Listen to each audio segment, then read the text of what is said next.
Hello, I'm Pearl, 29 years old, and I've recently welcomed a new addition to the family. However, the birthing process was anything but smooth, thanks to my mother-in-law nearly causing me harm.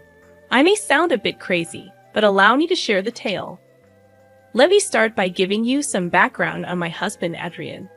We met in college and instantly clicked, falling in love almost immediately. Our connection was extraordinary, and I knew he was the one.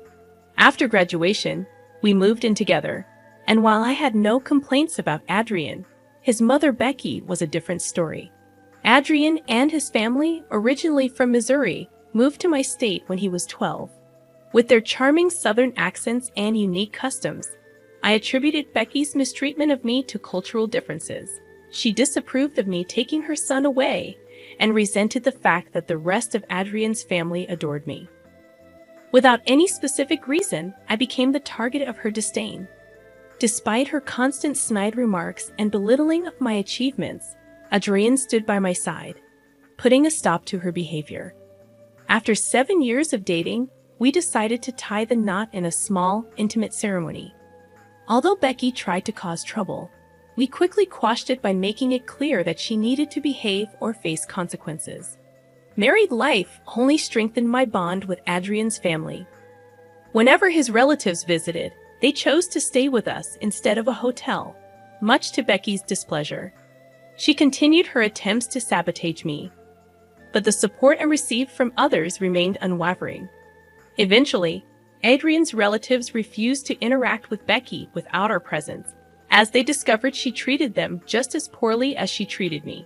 After 3 years of marriage, I began experiencing unusual abdominal pains. Brushing it off initially, I decided to get it checked, only to discover I was 4 months pregnant. The news was surprising, considering I hadn't shown any visible signs of pregnancy. Excited to share the news with Adrian upon his return home, little did I know the challenges that lay ahead. I prepared a lavish dinner and uncorked a fine bottle of wine. "Welcome home, sweetie," I exclaimed, catching my partner off guard. Curious, they questioned the extravagant setup. "What's with the fancy dinner? Why don't you sit down first?" I gestured for them to take a seat. "I have some news to share with you." "Okay, should I be worried?" I reassured them. "Absolutely not. In fact, I think you're going to be really happy." "All right, I'm excited." Spill. "So, you know how I've been experiencing those weird stomach pains?" I began. "Well, I went to the doctor today, and she ran some tests. Turns out my stomach is perfectly normal." Their curiosity piqued, they asked, "What was it then?" "Turns out, I'm pregnant," I revealed. "Oh my gosh, are you serious?" they exclaimed, surprised. "The best part is that I'm 4 months along." They were incredulous, asking, "How is that even possible?" "It's a hidden pregnancy. I haven't had any other symptoms, and those pains were actually kicks," I explained. Overwhelmed, they responded, "Oh my God, this is big news. I'm so happy." "I am too. And this couldn't be happening at a better time. We're finally doing well financially, and I was going to ask you if we could start trying anyway," I shared. Concerned about announcing the news, they expressed, "Oh, we're going to have to tell everyone about that. I'm worried about the way your mother is going to react." Acknowledging the tension with my mother-in-law, I replied, "You know how much she hates me. She hates that everyone loves me. I'm worried that with the pregnancy announcement, I'm going to get more attention and she'll hate me even more." Determined to address the issue, my partner reassured me, "If you're okay with it, I'll have a strong word with her about her behavior. You don't have to worry about a thing. The only thing you have to do is enjoy being treated like a princess." Heartened by their support, I agreed. I would like that talk and the princess treatment. I say we wait until we find out the gender of the baby before we have a celebration, though. They embraced the idea, saying, "I love that idea. Now, let's have a little celebration of our own." Eugene and I were elated with the pregnancy news, and though we hadn't made concrete plans, we had set aside some savings for the eventual arrival of kids. A month later, we shared the joyous news with our families. While my family was overjoyed, Adrian's family, except for Becky, reacted positively. Surprisingly, she barely reacted, scowling at us. Deciding to have a gender reveal party, we organized a backyard barbecue and invited both our families. Using the traditional cake-cutting method, we discovered we were expecting a boy. I was elated and eager to start decorating our nursery after the gender reveal party. Throughout the entire celebration, I felt like a queen, receiving abundant attention and numerous questions. However, my joy took a turn when I noticed Becky's absence. After some inquiry, I discovered she was in the house, prompting me to seek her out. Inside our home, I found her at the top of the stairs. Puzzled, I asked, "Becky, what are you doing here?" "The party's downstairs." Her response shocked me. "Oh, I'm just trying to find proof." "Proof of what?" "Of your lies." Surprised, I retorted, "Excuse me, what lies?" "Come on now, ain't nobody believing that you got a baby in there. Are you trying to tell me that you think my pregnancy is fake?" "Of course. You're too tiny to be 7 months pregnant. There ain't no child in there," she declared dismissively. Defending myself, I explained, "Every woman experiences pregnancy differently. Just because I'm not as big as I'm supposed to be doesn't mean I'm not pregnant. Don't you dare lie. You just want everyone's attention." Why would I fake a whole pregnancy just to get attention? And why would I want attention in the first place? I know your kind. You're jealous that my son pays me all the attention when I come over, and you want to take that away. Feeling unfairly accused, I responded, "Becky, I think you're projecting some of your feelings onto me, and I really don't appreciate that. I have no need for attention because I naturally get it. You're trying to steal from me, and I do not appreciate that." Exasperated, I warned her, "Look, you're stressing me out, and that is not good for the baby. I'm just going to go. Stop trying to steal the spotlight. No one gives a darn about you." The last thing I remember was her pushing me down the stairs, resulting in excruciating pain. When I woke up in a hospital bed with a tube in my hand and abdominal pain, I was disoriented. Eugene, sitting beside me, explained that I had fallen down the stairs and lost a lot of blood. They had to induce my pregnancy, and I had given birth. Desperate to know about my baby, Eugene hesitated, saying they were doing everything to stabilize our child, but he couldn't provide further details. "Where is he? I need to see him." "He's in the ICU, and I assure you he's in good hands. You have nothing to worry about. There's nothing more you can do. Don't blame yourself for anything. Once we get a donor for you, we can focus on our child, okay?" "Yeah, but I'm not blaming myself." "Good. I have someone else to blame." "What do you mean?" "I'll let you know, but could you please bring your mother down here?" "Why? Just please don't ask questions. I'm going through enough. Bring her here and tell her everything that happened in front of me. I'll explain everything else after." "Okay, but first let's get you your blood, and then we'll do everything else that you wanted." "Yeah, okay." Eugene went to talk to my doctor, and thankfully they had found a donor who was willing to donate immediately for me. The stress of everything made me fall right back asleep after the blood transfusion. I had so many emotions swirling through me, and I didn't know what to make of them. On one hand, I was grateful that my son was still alive, but I also knew that he might grow up with some developmental issues. I didn't have a problem with that, but the fact that Becky would be the reason that my son struggled made me feel hot with anger. I was asleep for a good 3 hours, and when I woke up, I felt much better. Once again, Eugene was next to me, and immediately rushed to my side when I woke up. "Hi, sweetie. You fell asleep for a little while. How do you feel right now?" "A lot better." "How's our son?" "They'd managed to stabilize him. He'll have to be in the NICU for the next 2 months. Will I be able to hold him?" "Not yet, but soon. I promise. Until then, we will definitely get to see him." I saw him, and he looks adorable. "All right. I'm glad that everything's okay. But you wanted to see my mom, right?" "Oh yeah. Is she here?" "She's waiting outside. Shall I bring her in?" "Yeah. Hi, Pearl.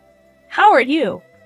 "Not doing so good, Mom. Eugene, did you update her on what happened?" "No, he didn't tell me anything. He just asked me to rush here." "Eugene, Could you tell her what happened since I got here? Well, Mom, after you came running to us about Pearl slipping down the stairs, she ended up bleeding a lot. She had to get induced so she could give birth to the baby. Thankfully, the doctors and nurses managed to stabilize our son. He's just going to be in the NICU for a while now. Oh, you gave birth, Pearl. Congratulations. Don't even. Do you have something to say to me and Eugene? What are you talking about? Sweetie, you said Becky came running to you after I slipped, right? Yes, and I'm so grateful that she saw it because none of us heard you fall. Great.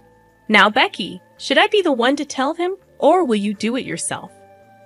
What is she talking about, Mom? Oh, I don't know. She just gave birth. She's probably just making things up. She's probably suffering from mommy brain. Lord knows I had a bad case of it after I gave birth to you. Do not even try to make this into something as arbitrary as that, Eugene. Your mother pushed me down the stairs. What? You remember? I was overcome with emotion when I finally cradled my son, and Eugene shared in my tears. The realization that we had almost lost him left me feeling nauseous. Word spread that our son was back home, and somehow, even Becky got wind of it. She acquired another phone number just to reach out to us. Seeing that our responses were non-existent, she took it upon herself to show up unannounced at our house. Fortunately, Eugene answered the door. If I had, I might have given her a piece of my mind, or worse, physically confronted her for the stress she had caused my family.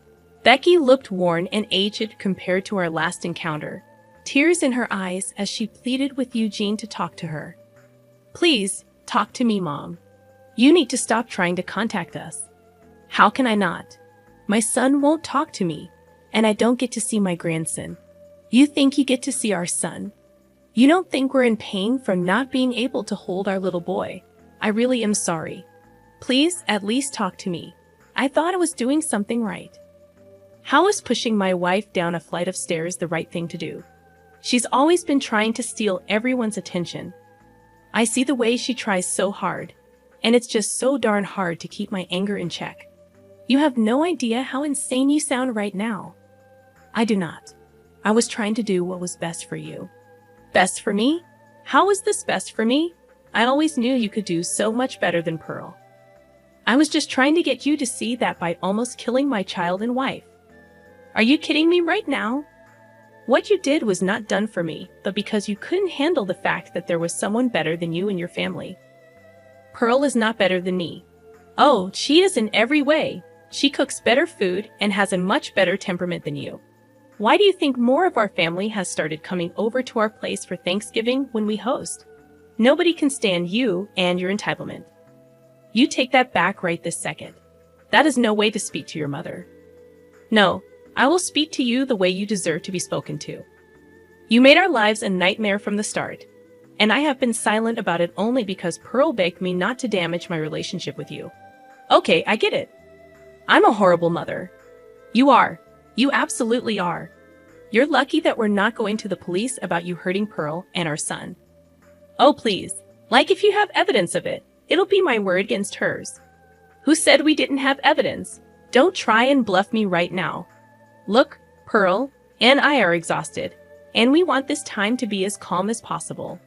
So, for the foreseeable future, I do not want to hear from or see you again. Do you get it? You can't do that. I want to see my grandson too. Oh, you are never seeing your grandson. What? You have no idea how much our son is going to suffer thanks to your jealousy. The least I could do is make sure that he never meets the source of his problem. I will fight for my grandparents' rights. Go for it. Bye. Eugene was furious that Becky still had the audacity to even show up. If it were me in her place, I would never have shown my face to my family. But hey, everyone's different, I guess. Becky did not give up on trying to contact us. Not only would she call and text us a whole bunch of times, but she would also show up at our doorstep and make a huge ruckus until we opened the door. So Eugene and I did the only sensible thing and got a restraining order against Becky. She once again did not like that, but I was so tired by this point that I really did not care. Thankfully, Eugene and I dealt with Becky just in time for us to take our son home. Let me tell you, holding him for the first time made me sob and feel so grateful that he was still alive.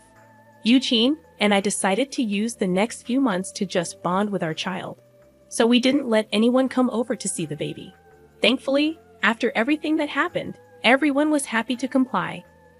Becky, however, did not stop trying to bother us. One day, we actually received the summons to come to court because Becky was trying to fight for her grandparents' rights. That threw me into a blind rage. I couldn't believe that she was actually trying to claim grandparent rights when she almost killed me and the grandson she so desperately wanted to see. I asked Eugene to gather the evidence and made our way to a lawyer's firm. We hired a good lawyer, showed him the evidence, and he told us that we could charge Becky, even though we didn't want to do it earlier. After dealing with her harassment for months, we decided to press charges against her. The trial that followed was truly something out of a movie. Becky cried and sobbed at first because we were neglecting her and not letting her visit her only grandson. I could tell that the jury was a little sympathetic towards her, but I knew I had the most incriminating piece of evidence for her. When the footage of her pushing me down the stairs played, everyone in the room went silent, and Becky grew pale. After the first hearing, Becky blasted us with calls and texts, accusing us of hiding the truth from her. We figured it was in the best interest that we blocked her. After a couple of weeks, Becky was charged with attempted murder of an unborn child and was sentenced to 6 months in jail. All her appeals were denied, and Eugene and I couldn't have been happier. Of course, word got around in Eugene's family as well about what Becky had done, and let's just say that nobody wants anything to do with her anymore. She's going to have a tough time when she's done with her sentence. As for Eugene and me, we're gradually getting used to being first-time parents, and we're loving every second of it. I'm just glad we get to do it stress-free. We were considering moving, but that's a decision to make for a later time. Thank you so much for listening.